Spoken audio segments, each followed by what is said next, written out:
Pessoal, como nossa segunda palestra do dia, hoje a gente vai ter a nutricionista Célia. Hoje ela vai palestrar para a gente sobre cirurgia bariátrica, uma atualização em técnicas cirúrgicas e segmento pós-operatório. A Célia é graduada em nutrição pela Universidade de Mogi das Cruzes, tem mestrado em saúde da criança e do adolescente pela Unicamp, com especialização em obesidade e emagrecimento pela Universidade Gama Filho, e com especialização em Educação em Saúde Pública e Administração Hospitalar pela São Camilo. Com você, Célia. Obrigada, Luiz. Célia, você está conseguindo compartilhar, abrir seu áudio? Agora sim. Vocês estão me ouvindo? Sim. Então Seja tá bom. Bem-vinda. Obrigada pelo convite da comissão organizadora da PUC, do evento, brilhante evento, e especialmente para a professora Maria Camila, que me convidou. E eu estou aqui muito empolgada para falar para vocês sobre a cirurgia bariátrica, que é minha atuação principal atualmente, né, nos últimos 17 anos, isso é bastante tempo. Eu gostaria de saber como que eu vou compartilhar a minha palestra, só isso. Célia, você consegue ver uma setinha para cima, um botão com uma setinha para cima? Sim. Clica nela, Aham. e aí você vai conseguir compartilhar sua tela. Eu preciso procurar, né? Como que eu faço isso aqui? Tá, deixa eu ver aqui. Vamos ver se ela entra. A gente está vendo a sua tela agora. Ela entrou? Entrou. Eu abro ela? O PowerPoint? Tá. Abre o PowerPoint. Esse abriu. Uhum. Abriu? Abriu. Tá. Agora eu ponho no modo grande ou deixo assim? Deixa no modo apresentação, que aí fica grande para a gente aqui também. Deixa eu ver. Aqui. Entrou? Perfeito. Tá ótimo, então. Então, posso começar, né? Pode. É muito engraçado a gente falar só para a tela. Vocês desculpem, viu? Deve ter muita gente assistindo, mas é sempre uma novidade na pandemia. Bom, então, a tarefa que me foi dada é para falar sobre cirurgia bariátrica, atualizações das técnicas cirúrgicas e segmento pós-operatório. Como eu disse para vocês, minha atuação realmente é com cirurgia bariátrica. Eu vou procurar falar de uma maneira assim, se tiver termos muito complexos, vocês vão me avisando, tá? Porque eu vou falar um pouquinho das técnicas também, né? Mas com o olhar mais de nutricionista, né? Claro, não o cirurgião que está falando. Bom, a cirurgia bariátrica, nós temos aí a Sociedade Brasileira de Cirurgia Bariátrica e Metabólica, ela nos deu o número de cirurgias que cresceu bastante entre 2011 e 2019, tá? Então, aumentou 84,73%. Baseado nisso, nós precisamos de equipes e profissionais capacitados para preparar e acompanhar esses pacientes, já que o número vem crescendo muito. A indicação cirúrgica, né, ela é clássica, acho que muitos de vocês já ouviram, então ela é baseada no IMC, apesar de nutricionista, às vezes, não concordar muito com essa classificação só do IMC, inclusive alguns médicos, mas é pelo IMC.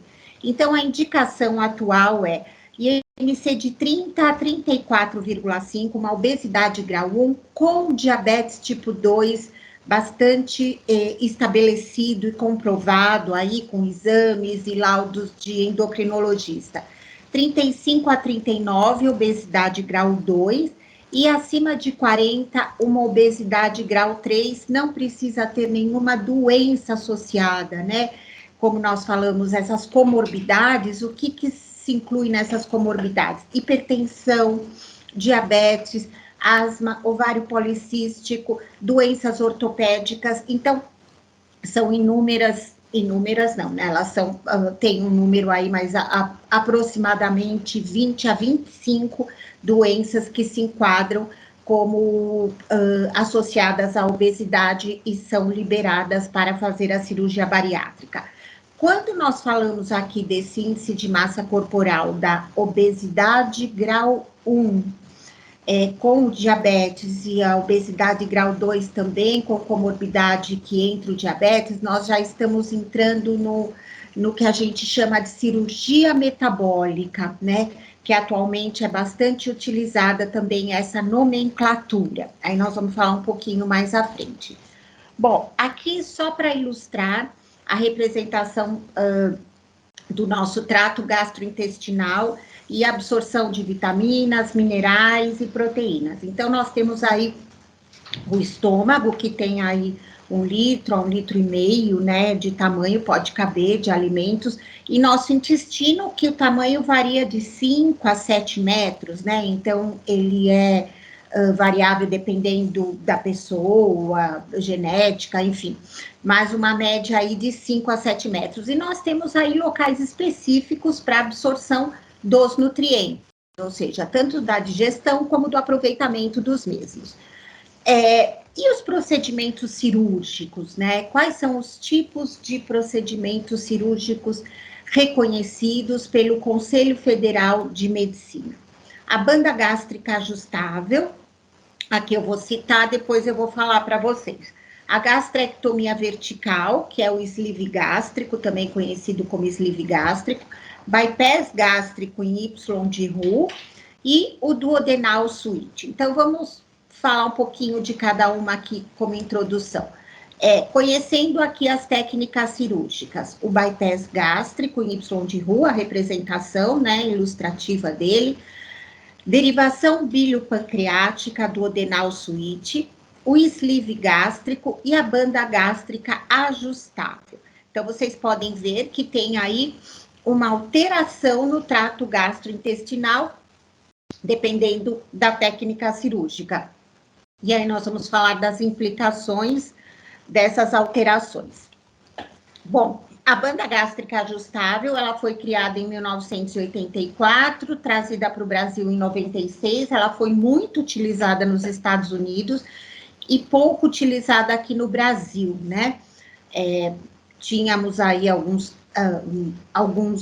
endoscopistas que faziam, cirurgiões bariátricos, né? Particularmente no grupo que eu trabalho, o cirurgião não faz banda gástrica e também nunca fez. É um procedimento restritivo, tá? Então, é uma prótese de silicone, vocês estão vendo aqui a prótese, né? O modelinho dela envolve o estômago, aqui essa parte, e fica no formato de uma ampulheta esse estômago, tá? Ele pode ser ajustado, tornando possível o controle do esvaziamento do estômago. Então, o que aconteceu? Caiu muito em desuso, né? A desvantagem, um elevado índice de reganho de peso. Então, essa parte aqui, essa prótesezinha, ela tem uma parte no início que o médico, ele pode, né, o cirurgião, ele pode inflar mais ou desinflar, ou seja, apertando ou alargando um pouquinho essa prótese que envolvia o estômago. Então, muitos pacientes marcavam com o médico e falavam assim, você solta um pouquinho que eu vou ter um casamento? Ou você prende um pouquinho para eu poder emagrecer mais? Realmente, pouquíssimos benefícios. E atualmente, com a equipe que eu trabalho, ele faz muita cirurgia revisional. Tem aparecido alguns pacientes, tem a procura de alguns pacientes com banda gástrica, tá? Para remoção e posterior para transformar em outra técnica cirúrgica, tá? Que isso também é possível. Pode dar bastante refluxo. Já vi um caso também de esôfago de Barrett pós banda gástrica, tá? A derivação biliopancreática, ele é um procedimento totalmente desabsortivo, realizado só 5% desses procedimentos, quase não é realizado. Nos Estados Unidos ainda é bastante realizado. Leva uma perda de peso de 40% a 50% do peso inicial, apresenta um efeito independente da perda de peso, muito bom por modificações hormonais, por causa de um desvio bastante grande, né, desse intestino. A técnica consiste em realizar a gastrectomia vertical. Então, gastrectomia vertical, vocês estão vendo aqui, né? Corta o estômago no sentido vertical. Então, deixa ele estreito, tá? Mais ou menos aí com 30% desse estômago. E depois tem um desvio grande no duodeno, logo após o piloro, que é aqui, né? O piloro é essa partezinha aqui. E aí tem um desvio grande com uma anastomose do duodeno e íleo. Só que a desabsorção é muito grande. A desvantagem aumenta muito os movimentos gastrointestinais. Esse paciente refere muita flatulência e odor fétido e um maior risco de déficit de vitaminas, minerais e proteína. Isso não tenha dúvida, tá? Também não realizada na nossa equipe. Já peguei alguns pacientes de outras equipes ou que fizeram essa cirurgia já há bastante tempo e com déficit aí de vitaminas, minerais e principalmente proteína. Então, leva aí a uma subnutrição bastante grande, tá?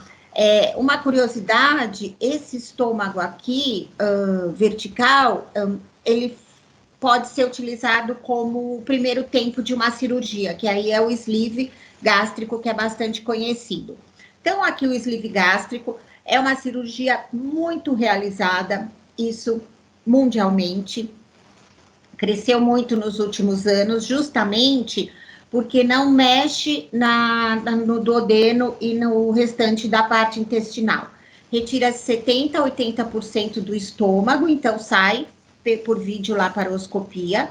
É uma técnica irreversível, né? Uma vez que você retira esse fundo gástrico, mas você só retira toda essa cavidade aí do estômago, essa grande curvatura.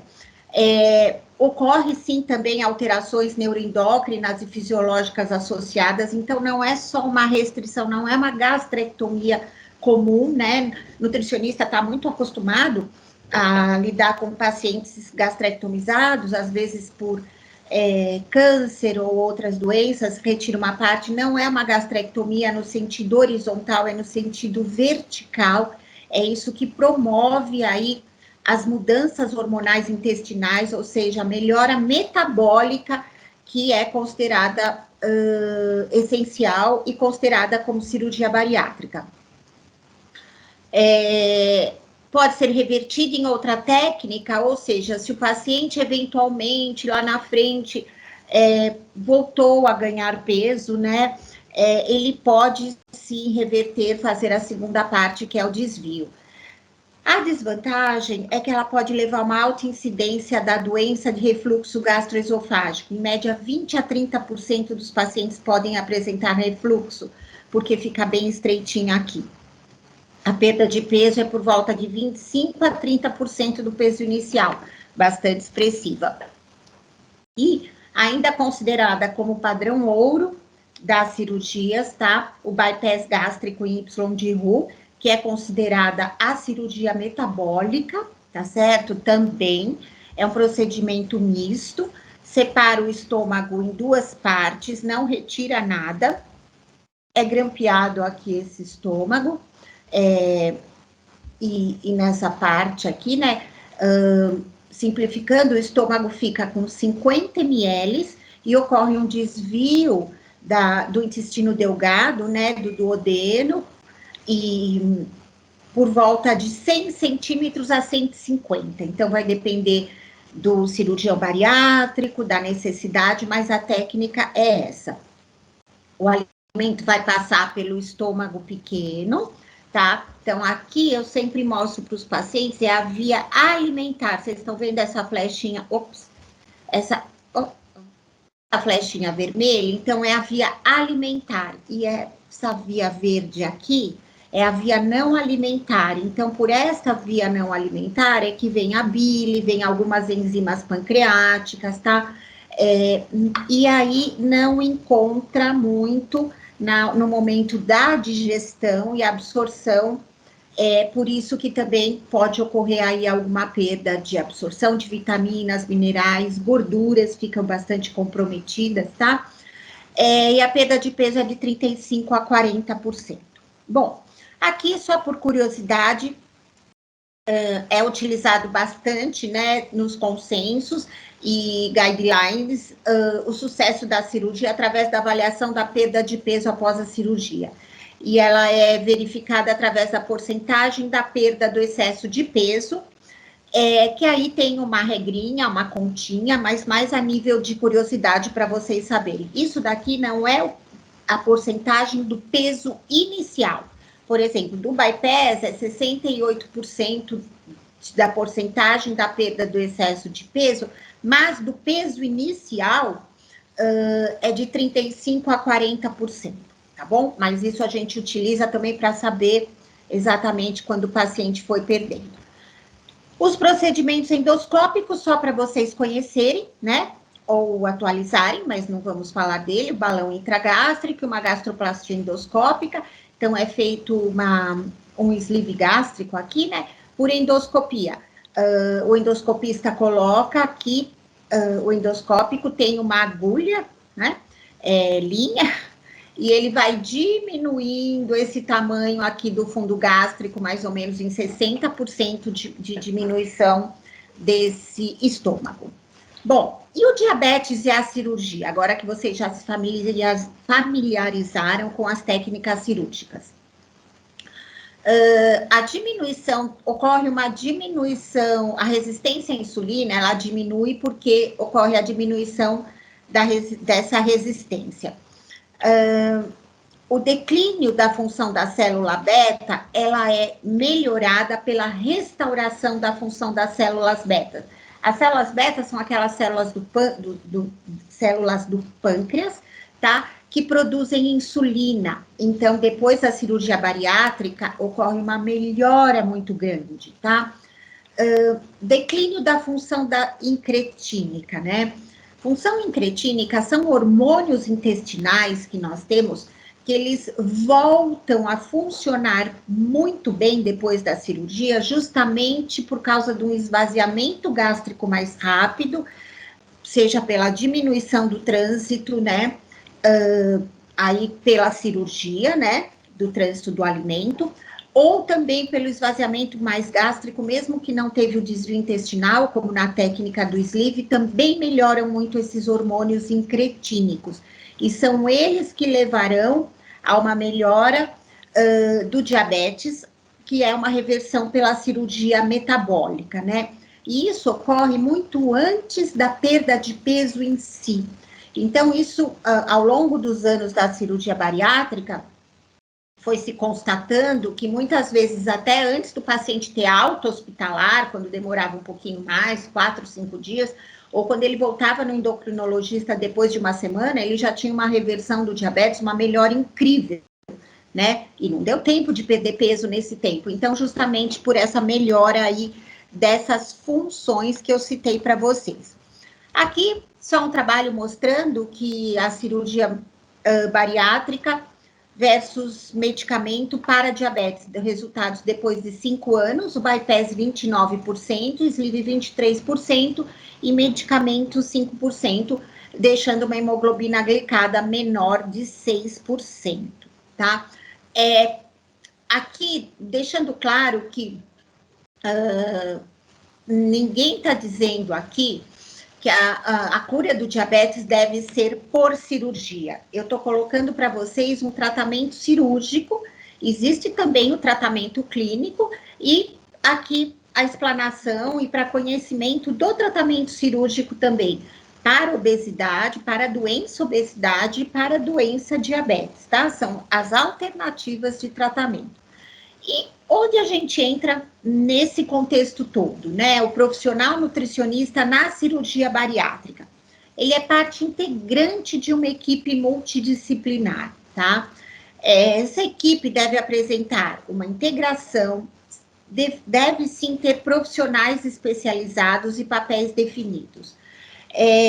Um ponto importante é o seguinte, os guidelines, eles sugerem, né, a gente não tem uma fiscalização em cima disso, é claro, e indicam que esse paciente, para a cirurgia bariátrica, ele deve ser acompanhado por uma equipe, né? Então, é importante que exista essa equipe que fale a mesma linguagem, que estude essas mudanças, que trabalhe com esse paciente com obesidade. É claro, a gente fala com obesidade porque é uma condição que ele tem, né? Ele não o paciente obeso, a gente não pode falar uma designação, assim, ele não é uma doença, certo? Então, essa equipe, ela tem que ter nutricionista, cirurgião, muitas vezes nutrólogo, clínico, um anestesiologista, um fisioterapeuta específico para o tratamento do paciente obeso, enfermagem, especialista também, psicólogo e psiquiatra, tá? Como nós nos baseamos para montar protocolos? Existem diretrizes, né, de associações, e normalmente americanas, nós nos baseamos, Associação de Cirurgia Bariátrica e Metabólica, e são guidelines que nossos protocolos são baseados neles. E também nós temos uma sociedade que é bastante atuante, né, e grande, é a segunda maior sociedade do mundo, Sociedade Brasileira de Cirurgia Bariátrica e Metabólica. Então, por aqui a gente monta os protocolos, tá? Então, tem aí de 2013, que já foi um update de 2008, 2016, e temos um mais atualizado, que é o de 2019, tá bom? Então, aí depois também, se quiserem, eu posso encaminhar aí as referências para a professora Camila. O pré-operatório, né? Eu vou falar só um pouquinho dele, não vou me aprofundar. A avaliação nutricional é importante a gente fazer uma antropometria com o indivíduo obeso, é muito difícil, as dobras, elas não são nem validadas, né? A gente não consegue trabalhar com dobras. Então, sim, com a bioimpedância e também fazer os ajustes, porque às vezes você pode ter, você pode superestimar uma quantidade de massa magra muito grande. Anamnese alimentar completa, avaliação dietética completa. Depois disso, é realizado um diagnóstico nutricional, avaliação de possíveis deficiências e suplementação, sim, no pré-operatório, porque existem deficiências nutricionais, uma intervenção nutricional no pré-operatório também, porque deve ocorrer essa perda de peso antes da cirurgia.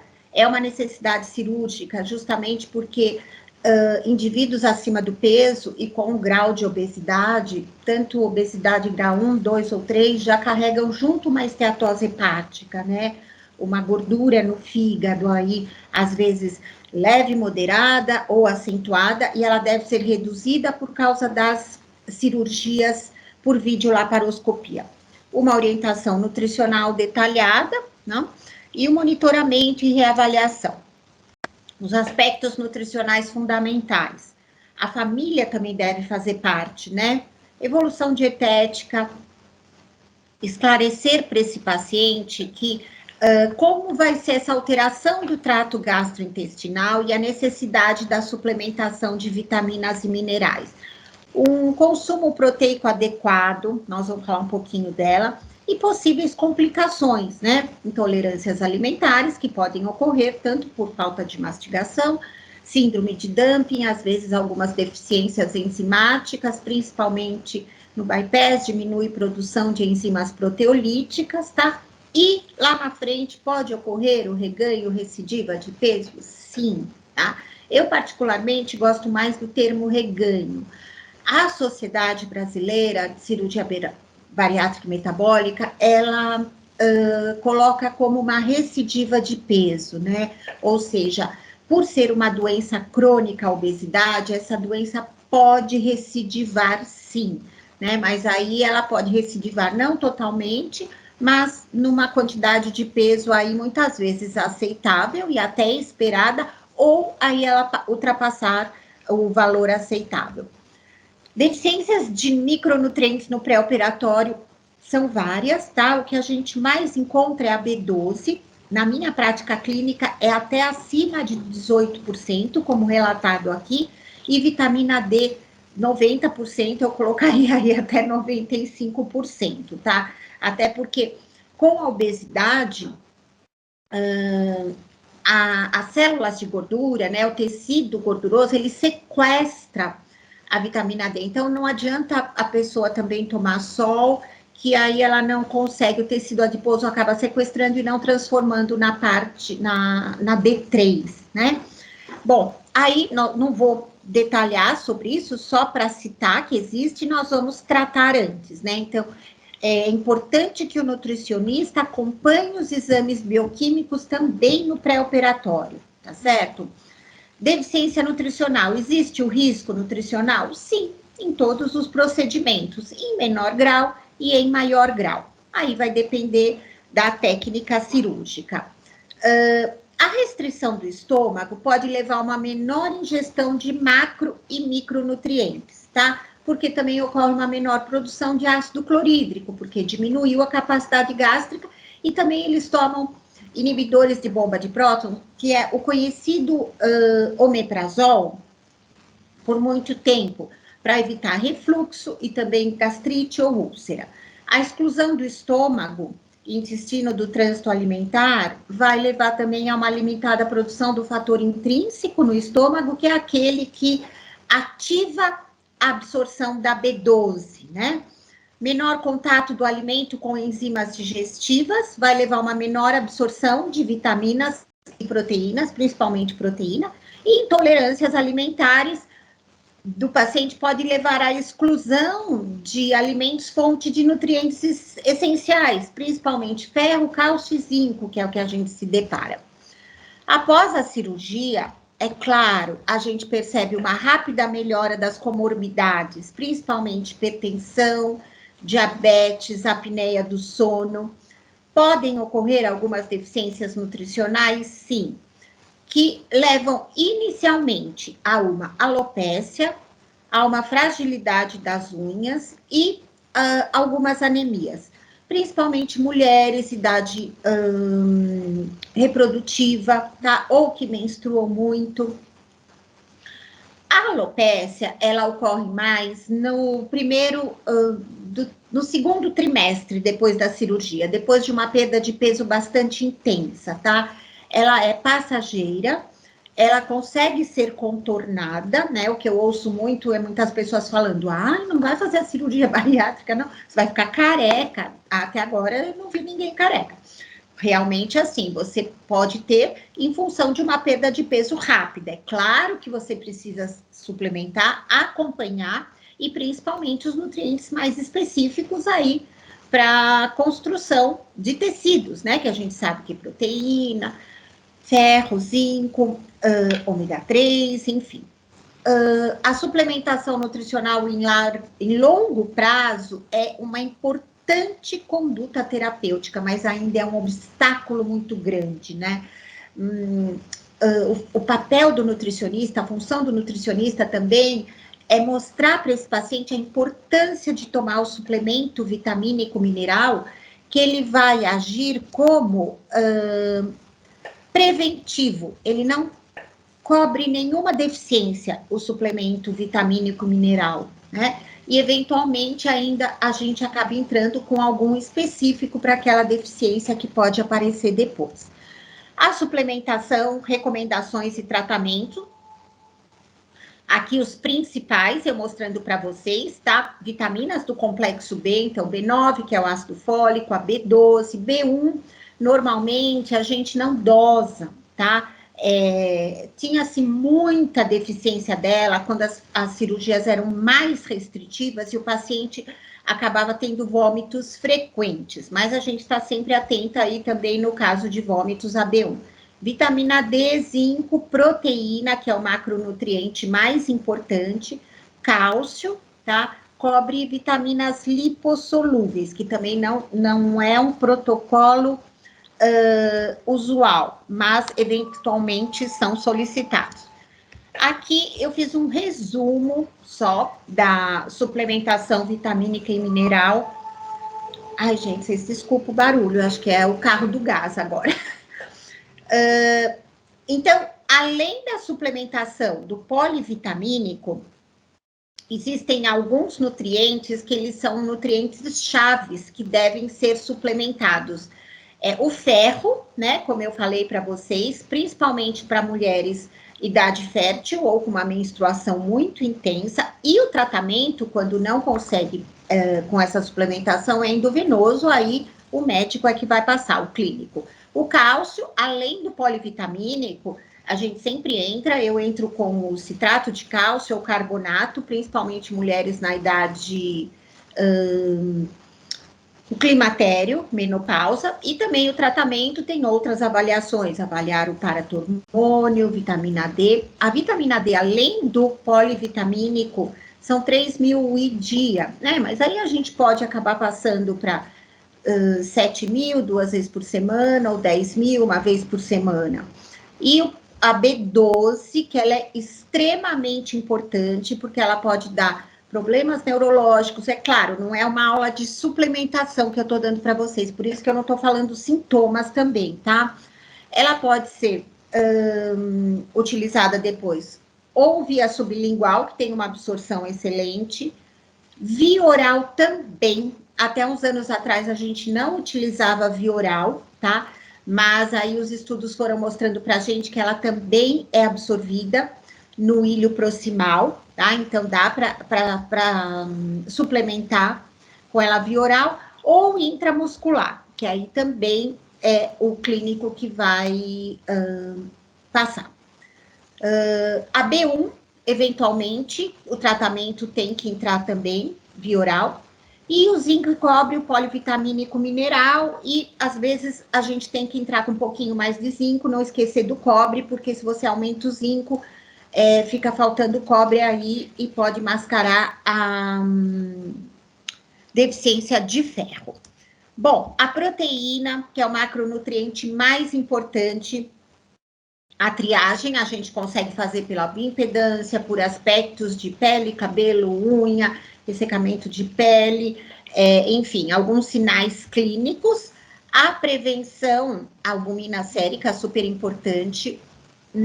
Para bariátrica, a gente costuma trabalhar com uma albumina mínima de 4, e normalmente, quando a gente vê nos exames bioquímicos, é 3,5 o valor mínimo, tá? Então, eu procuro deixar isso bem claro para o paciente até mostrar.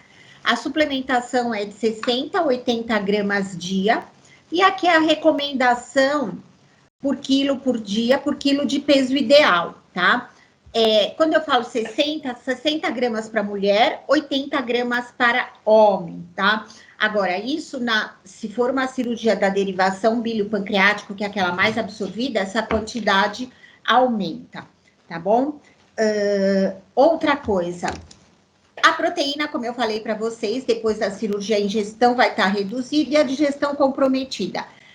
Para nós ativarmos aí, né, precisamos do ácido clorídrico, que vai agir no pepsinogênio inativo para virar pepsina ativa para quebrar essa proteína. Então, a gente tem uma falha aí, porque também nós não temos produção quase de ácido clorídrico, tá bom?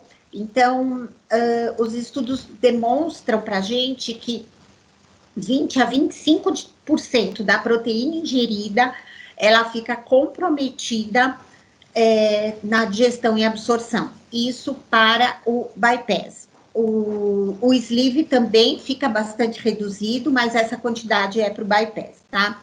Aqui, muitos de vocês já viram o Guia Alimentar Pirâmide após a cirurgia bariátrica. A pirâmide é um método super versátil que a gente pode adaptar aí, né, para as diferentes patologias.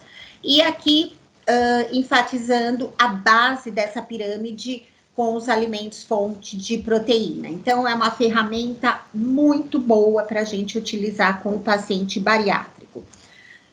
Alimentar bariátrico é um modelo de prato para pacientes submetidos à cirurgia bariátrica. Nós temos aqui esse estudo da Maria Paula Carlin Cambi, que é uma nutricionista de Curitiba, 50% de proteína, tá? 30% de vitaminas minerais, que seria frutas, vegetais, e 20% de carboidrato. que eu sempre procuro deixar claro, se couber no estômago, tá? Então, primeiro este consumo, depois aqui, depois do carboidrato. Eu acabei fazendo esse modelo do prato bariátrico, que eu chamo meu prato bari. Eu e uma nutricionista de Campo Grande, amiga minha, Mariana Conradi, nós desenvolvemos o pratinho, tá? Na verdade, isso é um modelo australiano. E nós transformamos aqui, né, para o Brasil, com o desenho dos alimentos, que fica um pouquinho mais lúdico, né? Então, tem esse daqui, que é para refeições, almoço e jantar, e a gente também fez de café da manhã e lanche da tarde, tá? Que é fornecido para o paciente aí também nas consultas, nessa evolução, no acompanhamento. Como o paciente não atinge a quantidade de proteína indicada, recomendada, é indicado sim a utilização de suplementos proteicos, tá certo? Existe uma grande resistência, eu acredito que existia mais. Nesse ponto, as redes sociais acho que ajudaram um pouquinho, porque às vezes eles seguem muita gente que acaba utilizando e acabam se conscientizando. O paciente sente uma mudança muito grande, uma melhora mesmo na qualidade alimentar, ou na disposição, ou numa diminuição de perda de massa magra, quando utiliza adequadamente os suplementos. É mais indicado o whey protein, por causa da quantidade de leucina, né, da proteína do soro do leite, e tem aí as diferentes formas, hidrolisada, isolada, concentrada, o blend proteico, eu uso muito às vezes quando o paciente começa a apresentar aí alguns picos de fome ou até antes de dormir. Caseína é uma outra forma. Albumina, não gosto muito, mas às vezes por questões de custo. E também nós temos aí a proteína vegetal, claro, tem inúmeras fontes de proteínas vegetais para vegetarianos e veganos. Os estágios da dieta no pós-operatório, eles já foram mais longos, né? Não são mais. Aqui, só para resumir para vocês, líquidos claros, 1 a 2 dias, começa no hospital depois de 1 dia de cirurgia, normalmente, na minha equipe é 1 dia, mas é no máximo de 1 a 2. Líquida completa, ela fica 10 a 14 dias. A pastosa, a duração de 15 a 20 dias, normalmente a gente fica 15. Uma branda já começa com... tem equipes que começam com 30 dias a branda, mas normalmente é com 20 dias, e uma dieta regular, normal, de 35 a 60 dias, dependendo da evolução do paciente, porque isso acaba sendo muito individual, isso não é padrão como...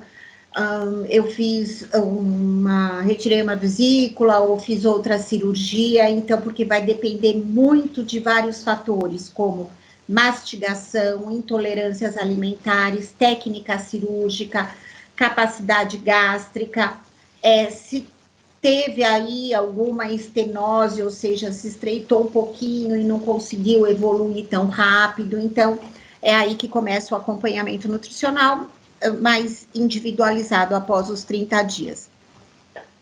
Como eu falei para vocês, náusea e vômitos, a mastigação inadequada, intolerâncias alimentares, síndrome de dumping e hipoglicemia, desidratação, se vômitos frequentes, diarreia ou constipação.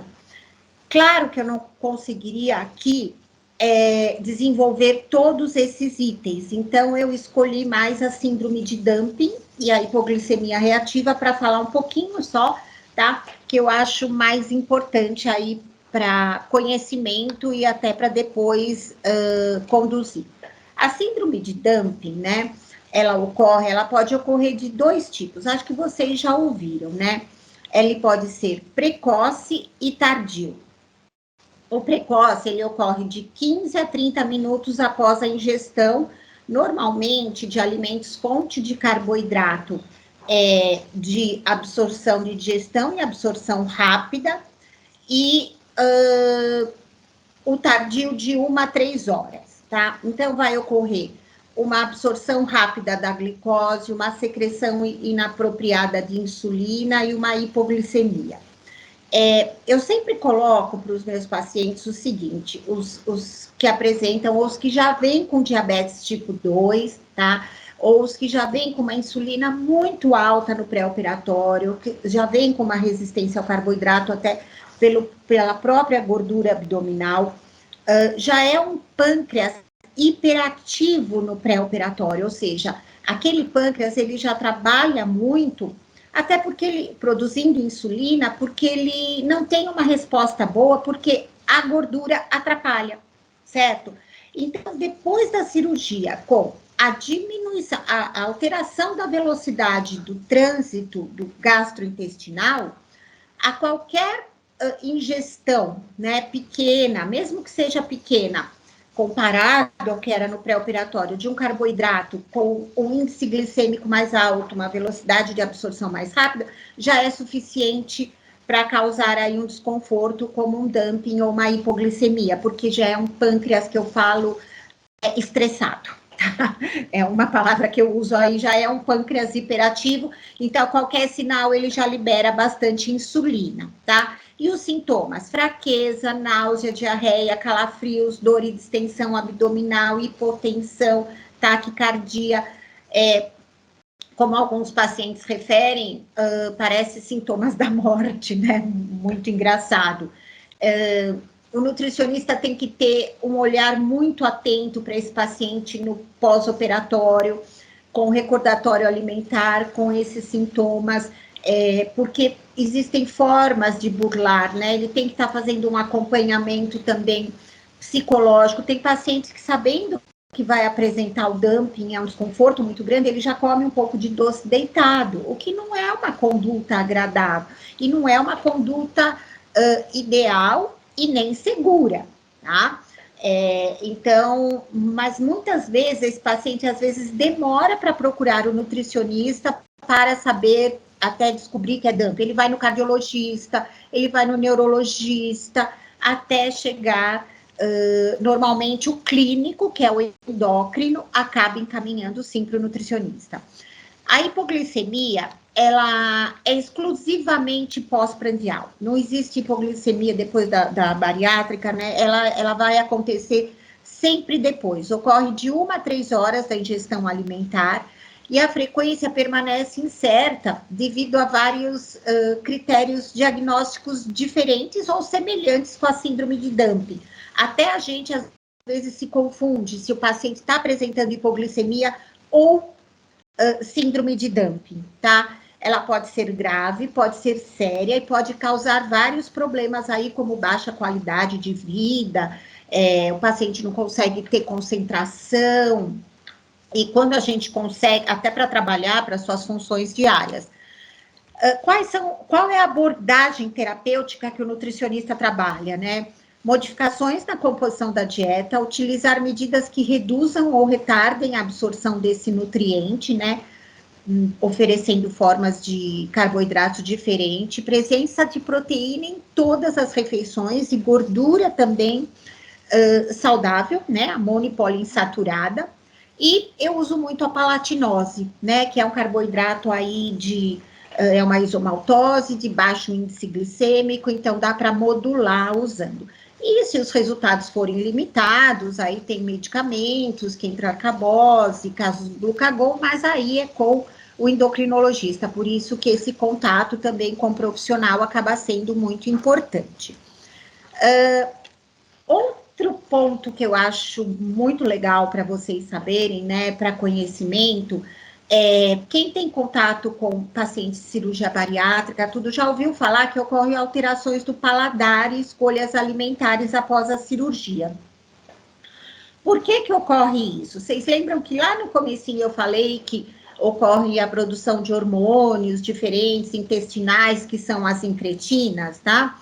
Então, existe um eixo intestino-cérebro, tá? Que está envolvido em várias interações aí do nosso organismo, e tem os que estão envolvidos nos núcleos hipotalâmicos e gastrointestinal. Essas alterações fisiológicas após a cirurgia levam a alterações neurológicas que afetam esses hormônios e vão mudar, sim, o comportamento alimentar do paciente. A procura por certos alimentos muda totalmente, tá? Como eles descobriram isso? Fazendo vários testes por ressonância magnética, então aí a parte neurológica entrou para se estudar isso. Após a cirurgia, ocorre a liberação de citocinas, neuromoduladores que participam no controle da ingestão alimentar. Então, vou dar um exemplo. Quando o paciente no pré-operatório, ele fica muito preocupado, ele quer fazer a cirurgia, ele precisa fazer a cirurgia, né? Enfim, e ele fica preocupado com o tamanho do estômago. Como que eu vou comer só um pouquinho e não vou surtar? Como que eu vou sentir satisfeito e com essa quantidade? Exatamente por causa dessa mudança, tá? Nesse controle aí da ingestão alimentar. Ou seja, com pouca quantidade ele estará saciado, porque vão ocorrer mudanças no hipotálamo, tá certo? E elas vão alterar as escolhas alimentares também, e começa a ter um menor consumo de doces e gordura. Então, é a melhor hora para se trabalhar essa mudança de hábitos alimentares, tá? Muitas vezes esse paciente fala, nossa, eu mudei totalmente, eu não gosto mais de doce, eu não gosto mais de gordura, mas é importante ele saber que isto é uma resposta da cirurgia e ela tem um tempo para durar, né? Pelo menos, principalmente no primeiro ano, depois esses estímulos vão voltando.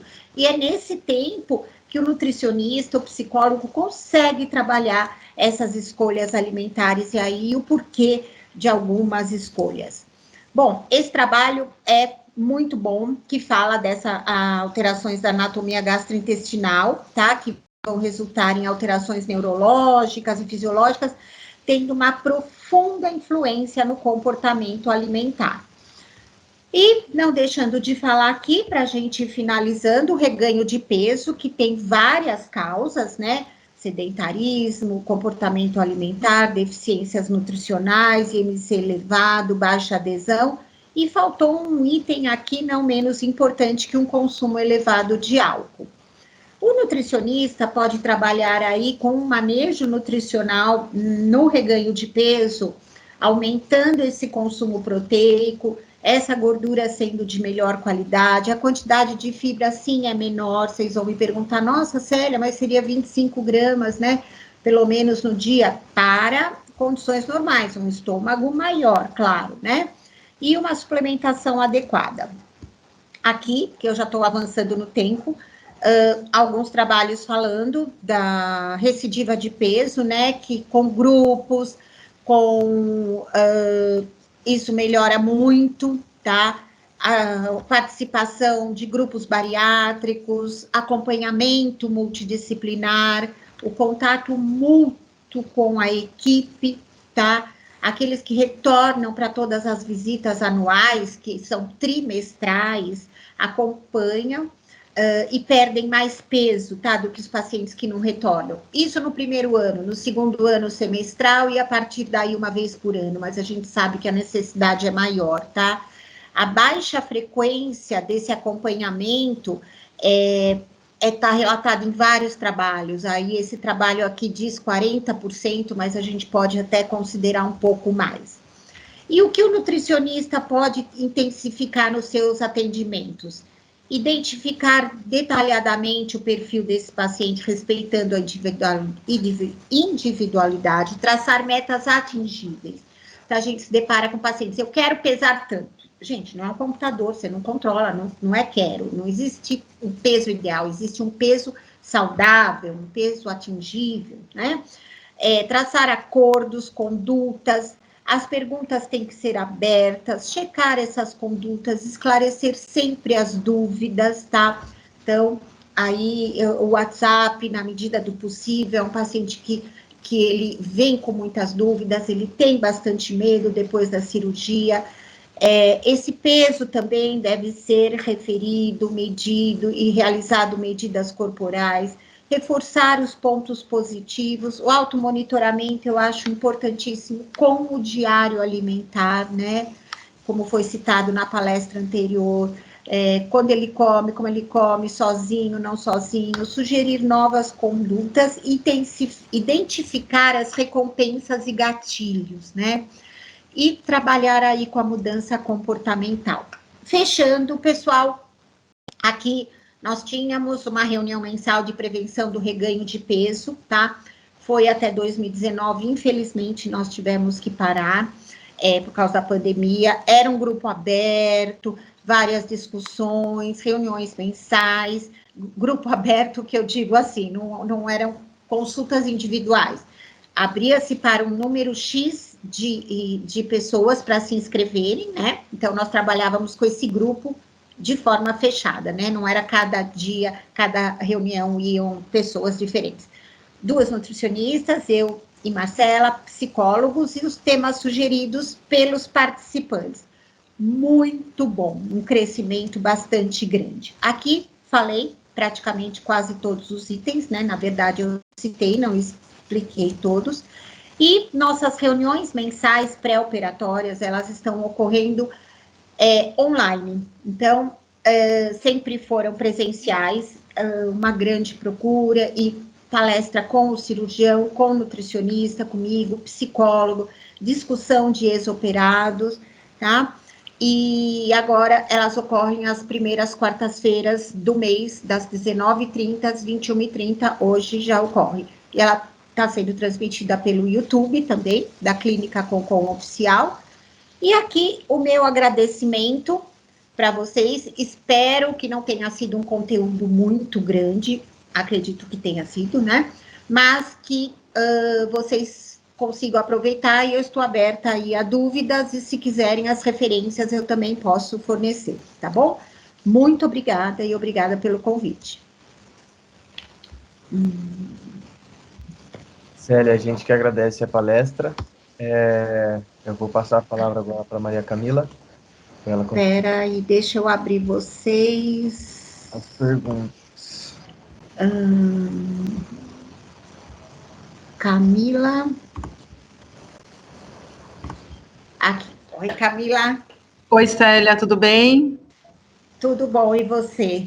Também, tudo bem. Eu não sei como foi, porque eu fiquei falando aqui na frente do computador, sem feedback, que para mim é péssimo, porque eu adoro uma plateinha.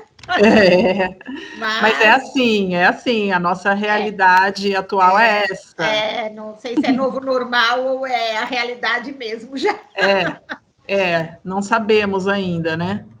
Então, tá bom. Mas eu queria te agradecer, Célia, por você partilhar seu conhecimento com a gente. Você sabe que, para mim, você é uma profissional diferenciada, porque você é uma pessoa que está sempre muito ligada e muito antenada em todas as publicações, no que tem de mais atual, vai em todos os congressos, conhece todo mundo, e ao mesmo tempo você tem uma prática que poucas pessoas têm, né? Ajuda muito, Exato. Isso é fundamental, claro.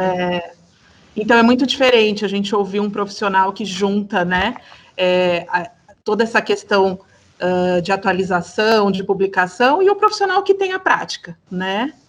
Realmente. Então eu vejo isso em você e é muito gostoso de te ouvir. Obrigada. Além, sou fã também. Além da gente ser amiga e participarmos de outras aventuras aí pela vida, né? Exatamente. Célia, tem algumas perguntas aqui no chat. Tá. Então vou fazê-las. Tá.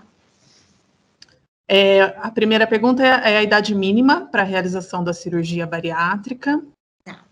A idade mínima é 16 anos, tá? Então, se bem estabelecida a necessidade, se bem preenchidos os critérios de inclusão, o paciente pode fazer com 16 anos.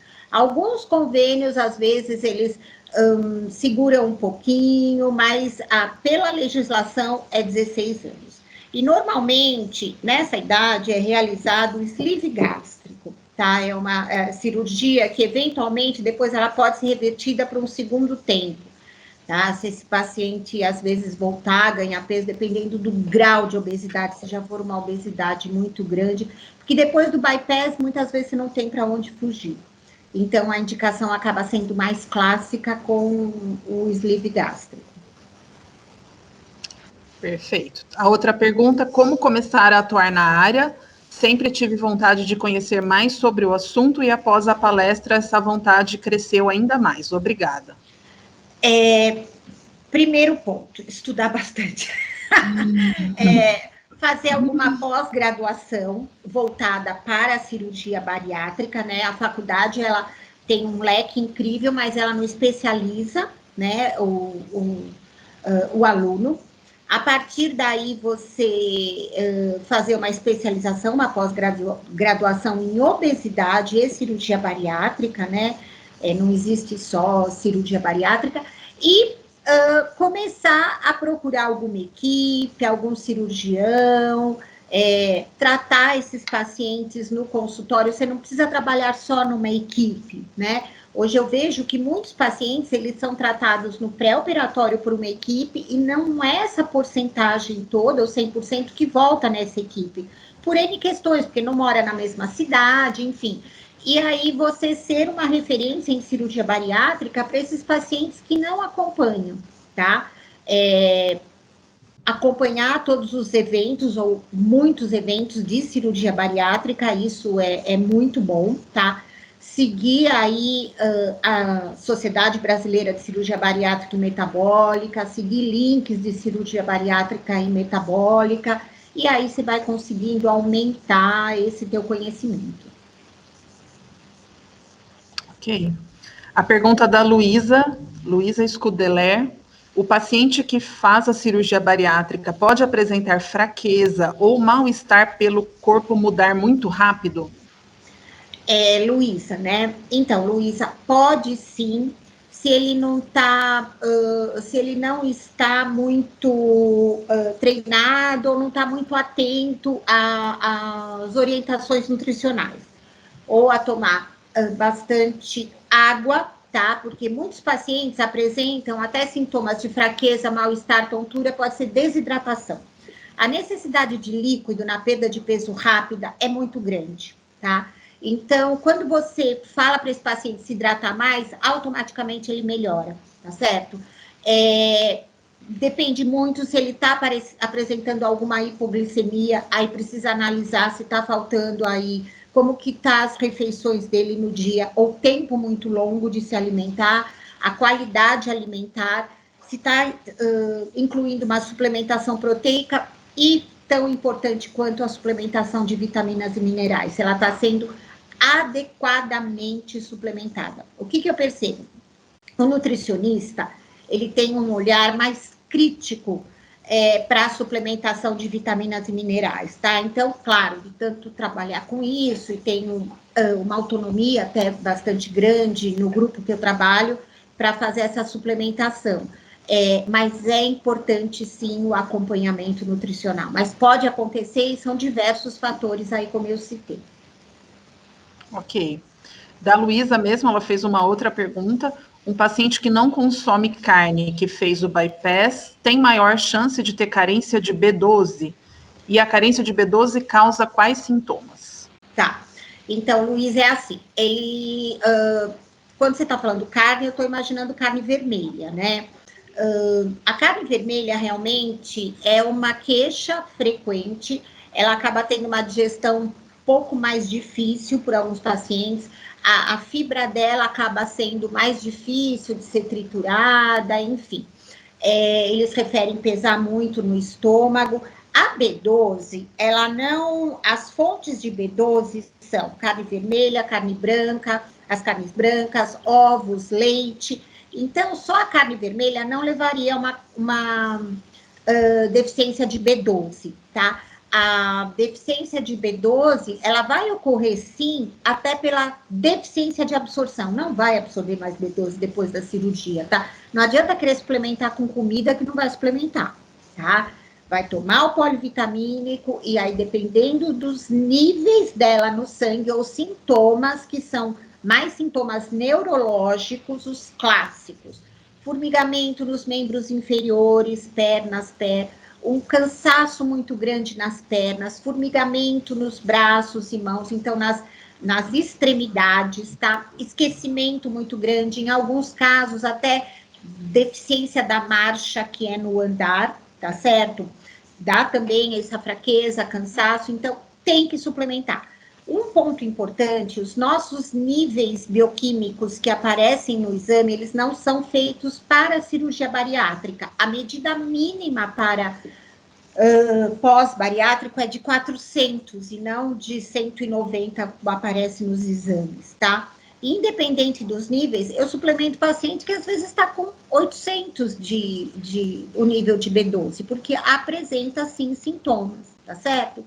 Mas a carne vermelha, ela vai ter uma influência maior até na deficiência de ferro, tá bom? E aí a gente se depara com vegetarianos, veganos, que acaba sendo um pouquinho mais difícil, a suplementação é bem maior, tá? Isso, Célia. A Luísa colocou aqui no chat que ela quer saber de um paciente vegetariano.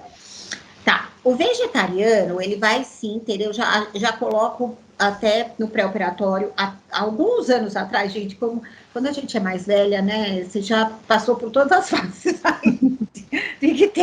que até em algumas equipes era contraindicado para a cirurgia bariátrica ser vegetariano, olha só, né, evoluímos muito por vários motivos, enfim, e não é uma contraindicação clássica, claro, mas esse paciente vai saber, sim, que ele vai ter maior deficiência proteica, ele vai ter uma flacidez muito maior, tá? Eu deixo isso claro.